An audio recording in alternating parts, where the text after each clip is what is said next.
qu'on a essayé d'établir, qui sont émotionnellement touchés, émotionnellement attachés au trade. Et parfois, ils voient très bien qu'il est fort probable que le marché aille toucher le SL, mais ils ne prennent pas des décisions adéquates, ils ne prennent pas des décisions rationnelles par rapport à ce qui se passe. Alors que les marchés, on sait qu'il n'y a rien de plus irrationnel que les marchés.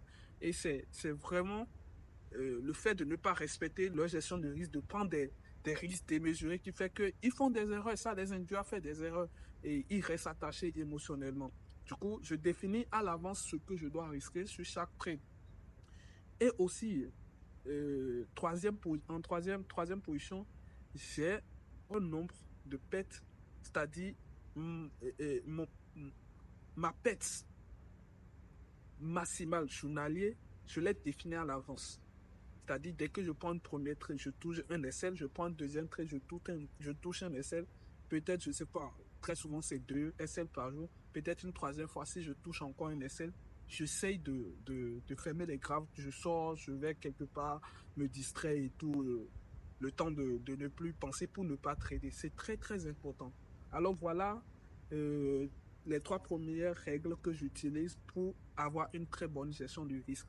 En quatrième position, c'est le risque-reward de mes trades. Je fais très, très attention par rapport au risque-reward de mes trades. C'est minimum 1 pour 3. Mais moi, je préfère plus 1 pour 4 ou 1 pour 5 en fonction de ça. Pourquoi il faut faire attention au risque-reward? Pourquoi? Parce que si vous respectez bien les risques-reward, c'est-à-dire, je peux trouver une opportunité. Même juste parce que le risk-reward n'atteint pas 1 pour 3, je ne prends pas le trade. Pourquoi je fais ça? Parce que si je respecte bien mon risk-reward et que j'ai une stratégie où 50%, ma stratégie est fiable à 50%, c'est-à-dire quoi? 50% des trades que je prends en se basant sur cette stratégie sont gagnants et 50% des trades que je prends en me basant sur cette stratégie est perdant. C'est-à-dire quoi? Si je respecte le risque-reward minimum 1 pour 3. Avec une stratégie qui marche à 50%, à long terme, je suis rentable.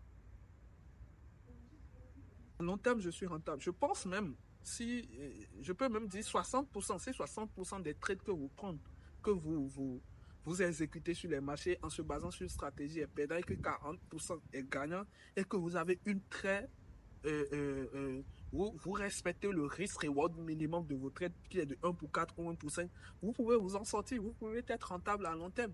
Si vous voulez, je peux vous démontrer ça par A plus B. Et voilà les 4 règles fondamentales que j'applique dans ma gestion de risque qui me permettent de bien trader en étant à l'aise sans rester émotionnellement attaché à mes trades. Et plus.